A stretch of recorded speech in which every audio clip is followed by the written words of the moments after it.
I've been sitting on this story for a while now. It happened back when I was in high school. I'm in my 30s now for context. Also, I'm going to refrain from using my real name and all my friends' real names in the story. You can look up the place I'm about to describe online, and I don't know if we'd still get in trouble, so it's best to avoid real names just in case. In my hometown, there used to be an abandoned military base. From what I saw online, it was used primarily during the Cold War and World War II. At one point, over 200 military families were housed there. It looked like a small community. I'm sure military bases all across the country have these small communities, but it still seemed weird to me. The village was abandoned in 1984, and it was just left that way until 2014, when it was finally torn down. I remember growing up as a kid, we would always hear ghost stories about the abandoned village. I had heard every type of story you can imagine. Everything from demonic cults gathering there, to top-secret military experiments being performed deep underground. Anybody who lives in this area knows all about the abandoned village. It was almost like a lost piece of local lore. When I was in middle school, I remember my older brother coming into my room one night when I had my friends over, and he told me that they had been to the village. We didn't believe him. He described in detail what he saw. He looked genuinely scared, but I'm sure that was just part of him messing with us. He started telling us about the church and how the church had a secret door on the floor next to the altar. He told us that he could hear moans and screams coming from the church basement.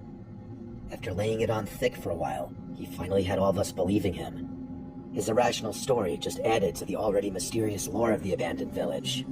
For years, my friends and I would share stories about this place. We always said that once we were old enough to drive, we would investigate it ourselves. All through high school, we talked about exploring the village, but never went through with it. That was for two main reasons.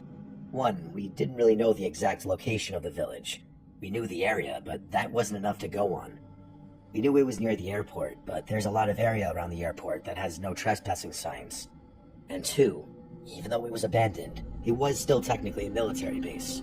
We had no idea what kind of trouble we'd be in if we got caught. On one cool spring night in our senior year of high school, one of my friends, Alex, came to us and told us that he knew where the entrance to the village was.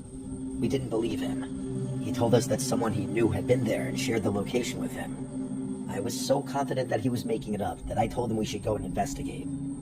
I assumed that we would never find the entrance, so that night, around 11 p.m., we made the 15-minute drive to the approximate area. Alex didn't seem confident of the location. He kept telling me to pull over. Every 2 feet, he'd say, "I think this is it," but it would just turn out to be nothing. Finally, we found an overgrown road. Alex claimed that this must be the path.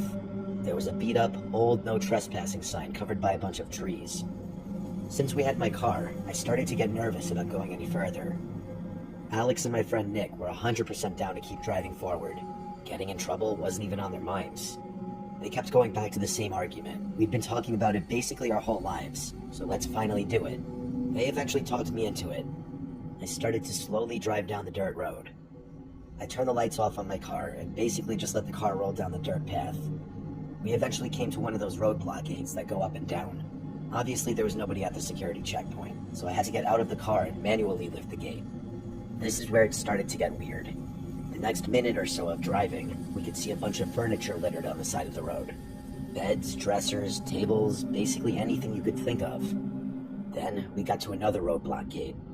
This time I had Alex get out and lift the gate. After that final checkpoint, we were in the village. It was a surreal feeling. After all the years of hearing about this place, we were finally there. It looked like being in the Upside Down from Stranger Things. It was like a small neighborhood, but it just looked wrong. You could see that it was decaying. I pulled the car in front of the church. We all got out and quietly started to explore the area.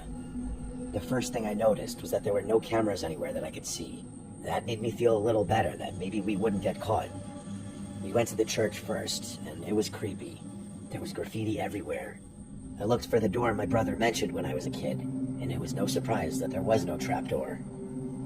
After exploring the church, we went and looked at some of the houses. It was so creepy. It was legitimate housing, and it just looked completely abandoned. Some of the housing units looked like they'd been hit by a hurricane, while others were still intact. The housing that was intact was more creepy than the messed up units. Our friend Scott was with us, and the entire time he was freaking out.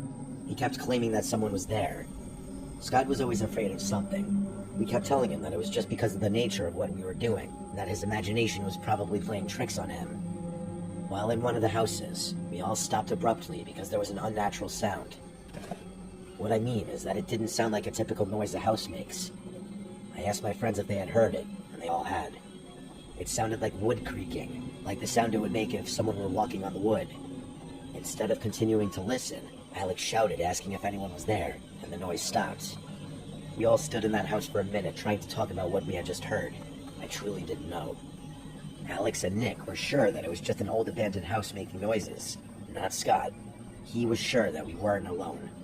Either way, I told the group I wanted to leave. I had such an uneasy feeling being there, and I just wanted to go home. I could tell Alex and Nick wanted to stay. Since I drove, I told them that we were leaving. While we were heading to the front door, Scott jumped back suddenly. He quietly pointed to one of the windows on the side of the house. 3 shadows can be seen moving on the outside of the house that was next door. We all became dead silent. Those were clearly the shadows of heads that were moving just outside the window.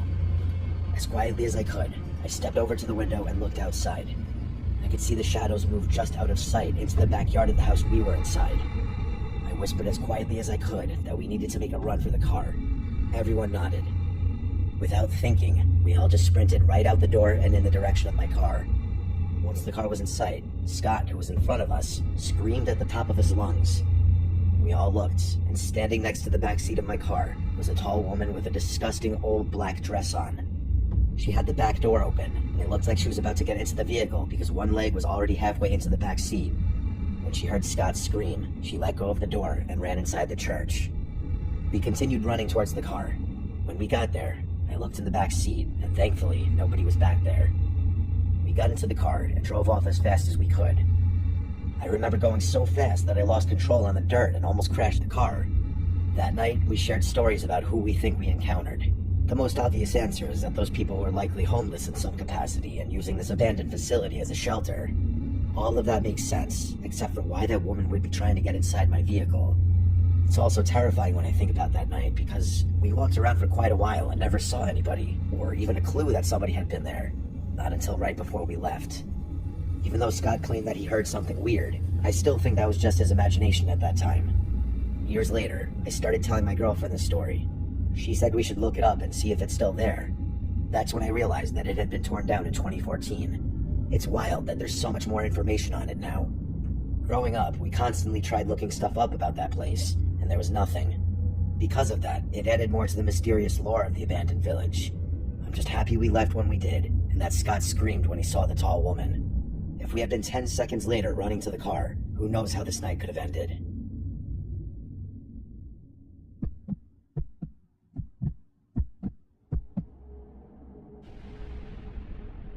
When my wife and I first started dating, we were reckless. Not in a way that harmed anyone directly, but we did some things that I would never do now. Things of questionable legality, in other words. For example, we would explore abandoned buildings and houses trying to find proof of ghosts. I never bought into any of that stuff. That was more of her deal, and I just went along with it because I liked the girl. Out of all the houses and buildings we explored, only one time was I left at a loss for words. I couldn't explain then what I saw, and I don't think I can explain now what I saw either. It was an extremely dark night outside, one of those cloudy nights that just makes everything feel so much darker. She had found this house that was not near anything.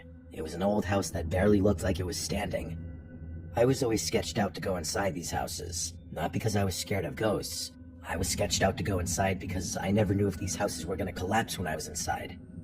This house was in particularly rough shape. I had to kick down the front door, which was boarded up. Inside the door was what I assumed used to be a living room, except it was missing half the floor. In the middle of this room was a giant hole where the floor used to be. We took our flashlights and looked down the hole, and you could see what was left of a basement. I kept telling her that we should probably leave because this place clearly isn't safe. She didn't care. She kept telling me just to wait a minute. That was always her go-to line whenever I wanted to leave. She was sneaking around the house watching for holes, and I just stayed by the front door. I told her I was staying there because I didn't trust the floor. She laughed and called me a coward. A few minutes went by, and my curiosity got the better of me. I made my way into the other room where she was. The room was a mess, junk stacked to the ceiling. She was going through all the stuff, trying to find remnants of the people who lived there. That was part of her routine. I wanted no part of that. She told me to check the upstairs. She must have known I didn't really want to do that because before I could even respond, she said that the sooner we search the entire house, the sooner we can leave. Reluctantly, I made my way upstairs. At any moment, I was sure I was going to fall through the floor. There was a room directly to the right at the top of the stairs. I went in there first. It was an old bedroom with a bed still in there. It was kind of depressing. The bed was still made, and on the bottom of the bed was a folded-up bathrobe. It was like somebody just disappeared and left their home as is. I continued looking around the room, and it was just more junk everywhere. A lot of clothes, some old knickknacks that were falling apart, and furniture that looked like it might break if you touch it. There was this weird crawl space in the corner of the room. Sometimes we'd find treasure in these crawl spaces. I went inside, and it was weird. It was filled with a bunch of baby stuff, like unopened boxes of diapers and baby food. But the stuff was old, like really old, and covered in dust and cobwebs. Some of the baby food had clearly been gone through by rodents, not to mention, it smelled horrible. Just as I was about to leave, I thought I could hear the sound of creaking. I used my flashlight to look around the entire crawl space. In the corner of the crawl space was another little opening. I couldn't believe I missed it a second ago. I crawled over and looked down the opening. It was a narrow path that looked like it went directly across the length of the house to the other bedroom. The creaking sound was clearly coming from down that way. I was a little too big to crawl down the narrow path, so I left the crawl space and started heading toward the other bedroom from the top of the stairs. The other bedroom was down the hall and to the left. As I got closer, I could still hear the creaking sound. It was getting louder the closer I got to the bedroom. My heart was racing, but not because I was scared. I was completely ready to be jumped by a horde of raccoons. When I was just a couple of feet away from the doorway, the sound was clear. I quietly walked through the doorway, and I almost fell over. A woman was sitting in a rocking chair, staring out the window. I didn't say anything at first. The back of the chair was facing me, so I could only see the top of her head and what looked like a long skirt on her legs. Slowly, she just rocked back and forth. I was trying to see the reflection of her face in the window, but it was just too dark to make out any details. I took one step toward the woman, and the floor creaked. Once she heard that noise, she instantly stopped rocking. I started to apologize and told this woman that we didn't know someone lived there. Before I could say anything else, she started to rock again, almost like she was completely unfazed that I was standing there. For some reason, instead of running, I took another step forward and asked if the woman was okay. As I took that step, she stopped rocking again. Then she stood up slowly. When she was standing in front of the rocking chair, I heard her voice. She didn't say anything. Instead, she just made this noise. It was like a low hum. Then, out of nowhere, she quickly turned around to face me. It made me jump, and I turned around and ran. I wish I could describe what I saw, but it happened so fast that I didn't really see any details of her face. All I could tell was that she was old and her skin looked wrinkled. I ran downstairs screaming that we needed to leave. I tried telling my girlfriend that we weren't alone and that somebody still lived there. She just laughed. She was so confident that I was messing with her. I was pleading with her that we needed to leave, that someone was upstairs in the bedroom. Instead of listening to me, she wanted to see for herself. I begged her not to go upstairs, but she didn't listen. I was screaming at this point to please leave, and she just continued to ignore me. I followed her upstairs and watched her make her way to the bedroom at the end of the hall. When she got to the doorway, I heard her say, "Oh my God." I ran to the end of the hallway just in case, and as I got to the doorway, she just started to laugh. Inside the room was the rocking chair, but no woman. She asked if I was scared of the rocking chair and continued to laugh at me. I told her that there was a woman there just a minute ago, but she just kept laughing at me. She went into the room and looked all around. There was no old woman. I swore to her that I saw an old lady, but she just continued to laugh at me. She walked by me and left the room. As she walked away, she said we could leave. We were both walking towards the stairs, and then we both heard it. The creaking sound again. The sound of the rocking chair going back and forth. She looked at me and froze. There was no doubt about it. It was clearly the sound of the chair. She mouthed the words to me, "What is that?" as we both stood at the top of the stairs.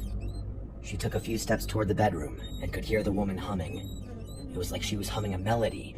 She got to the doorway and saw with her own eyes the rocking chair with someone sitting on the chair and humming to herself. She didn't engage with her. She just turned and ran, and we both ran out the door after that.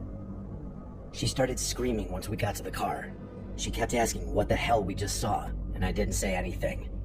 I wanted to look back at the house as we drove off, and look at the window to see if I could see anyone standing there, but I was too terrified. I truly have no idea what we encountered that night.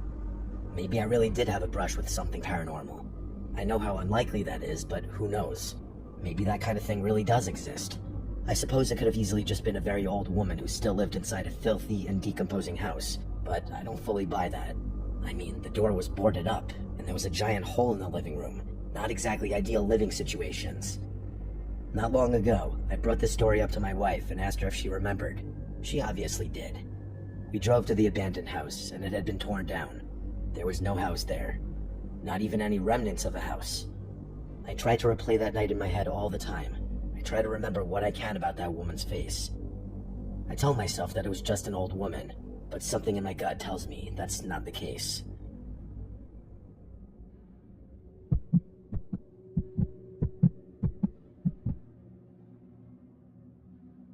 When I was in middle school, my family and I moved to a new house. It was an awesome house to be a teenager in. It was bigger than our last house, and the neighborhood was filled with a lot of kids my age. Just about everything was great about this new place, except for our one neighbor. It was the classic mean old man. We would go outside and play two-hand touch football, and if we even got within a couple of feet of his front yard, he would go crazy. He'd start banging on the window and screaming from inside the house that we need to get off his property, even though we never actually went onto his front yard. As an adult, I understand the feeling of unwanted kids on your property. The difference in this situation is that we were good kids and respected his wishes. That didn't matter. As we'd walk outside, he would instantly start banging on the window and yelling at us to get away from his house. It was like he was watching for us all the time. It was brutal. This went on for about 6 months after moving into the new house. One day, we noticed that he had stopped banging on the window. We didn't hear him or see him. I remember joking that he must have died. Why else would he finally leave us alone? Another month or so later, my friend Joel stayed overnight. We woke up in the morning when it was still dark out. I don't recall the exact time. We heard a bunch of commotion coming from next door, and we could see siren lights shining through the window. We got up and looked out the window, and right at that moment, we saw 2 people bringing out a zipped-up body bag. We knew right away what we were looking at. I remember feeling a little messed up by this. I'd seen this thing a million times in movies, but never in real life. I'll never forget that feeling of guilt. We were joking about this guy dying, and he really did pass away. I couldn't stop thinking to myself that he must have died over a month ago, and they just now found him. I didn't know that for sure, but something in my gut told me that was the case. After the old man's death, the house remained empty. Well, not completely empty. I guess the correct answer would be abandoned. All the old man's stuff remained in the house, and the house just lay uninhabited for years. Apparently, the old man did have one son, but he lived in another state and didn't even bother to come back after his father passed away. It's actually sad when you think about it. Over the next few years, I would sometimes stare out my bedroom window and just look inside the abandoned house. His house was directly next door, and from my bedroom window, you could clearly see into the house. It was so creepy, knowing that this guy died somewhere in there always gave me the chills. For the next few years, I would always joke around with my friends. I would tell them that the place was haunted. My friend Joel, the one who witnessed the body bag with me, was one of those guys who was always scared. Every time I had people over to the house, I would tell Joel that I'd seen the old man's ghost. He would cover his ears and tell me to shut up. Everyone would always laugh. I enjoyed being a troll in high school, especially when I had an audience. One night, Joel had enough of the trolling. He dared me to go inside the abandoned house. I didn't love the idea of breaking into the place, and that's what I told him. Joel started to troll me now, calling me a coward and a few other choice words. I thought about it for a second, and I honestly didn't think it would be that big of a deal if I took a quick stroll through the old guy's house. It had literally been empty for a few years at this point. Nobody would even notice if I broke in. I made my way over to the house. I tried to walk inside, hoping that maybe the door was unlocked. Of course, it wasn't. I tried kicking the door down, but I weighed about 130 pounds at the time, so the door was not budging. Next to the front door was a small window. I tried to pry it open from the outside, but to my surprise, it wasn't locked. It slid open easily. I looked back one time just to make sure nobody was watching me enter the house through the window, and then I entered. The first thing I noticed when I entered the house was the smell. It literally smelled like death. I started to gag. I had to put the collar of my shirt over my nose. In addition to the smell, It was creepy in there. Everything was exactly how this old guy had left it. In the living room next to his recliner was a book with a bookmark still in the middle of the book. I made my way to the kitchen, and that's where the smell was the worst. If this guy had been dead for a while in the house, like I thought before, I was thinking that he probably died in the kitchen. He had a small table in there, with a sweater on one of the back of the kitchen chairs. In front of that chair was a coffee mug. The stove had dusty pots and pans on the burners. I checked to see if something was in them, but they were empty, except for a lot of dust. I left the kitchen and entered a narrow hallway. The first room to the left was the room I was able to see from my bedroom. I entered the room and looked out the window. All my friends were in the window waving at me. Joel looked shocked that I was still inside. While I was waving back at them, I heard a loud bang come from the other side of the house. It wasn't subtle either. It literally sounded like a person banging into the wall. I stood completely still. I was trying my best to focus my hearing, but there was no follow-up noise. I looked back at my friends, and they looked confused, almost like they didn't know why I was just standing there. I was creeped out now. Just the weirdness of this entire situation had me feeling off. Even though there was still more of the house to explore, I was all done. I quickly made my way to the door, unlocked it, and let myself out. When I got back inside my house, I told my friends about what I saw and how terrible the smell was. We talked about it for a little while, but ultimately, we moved on quickly after that. That night, after we all fell asleep, Joel woke me up. I asked what he wanted, and he told me he couldn't sleep because he kept hearing weird noises from next door. I dismissed him right away and told him to go back to bed. I tried telling him that his mind was playing tricks on him because of what I told him about the noise. He didn't say anything. In that quiet moment, I heard a weird noise. Joel perked up and told me that's the noise he kept hearing every few minutes. I admit, it was weird. It was like 2 loud knocks. I sprang up and looked out the window toward the old man's house. It was dark, and I could barely see anything. Joel looked terrified and asked what was standing in the doorway of the old man's room, the room I had been in earlier. It looked like a silhouette of a person. I dismissed it at first, telling Joel it had to be a coat rack or something. Then Joel became erratic. He screamed no way. He swore that he had just seen the silhouette move. His erratic behavior woke up my other friends. They all looked out the window and agreed with Joel. I told them that there was no way a person could be standing there. Obviously there was some type of shadow or something else that we just couldn't explain. While we were arguing among ourselves, Joel screamed again. This time he didn't say anything, he just pointed. I looked out the window, and now standing directly in front of the old man's window was a figure. Whatever it was, it had moved from the doorway to the window. It was still too dark to make out any details, but because of where he was standing, you could clearly see now that it was a silhouette of a person. We all started to freak out. We had no idea what we were looking at. While I was watching this figure, it started to move. I was able to see it walk back towards the doorway until it completely faded back into the darkness. I continued looking out the window for several more minutes, but nothing happened. I had no explanation for what happened. I remember telling my friends at the time that it must have been just the old guy's son finally coming back to the house. It was the only thing I could do to get my friends to somewhat calm down in that moment. We spent the rest of that night constantly looking out the window every few minutes, but we never saw anything again. It was about a year after that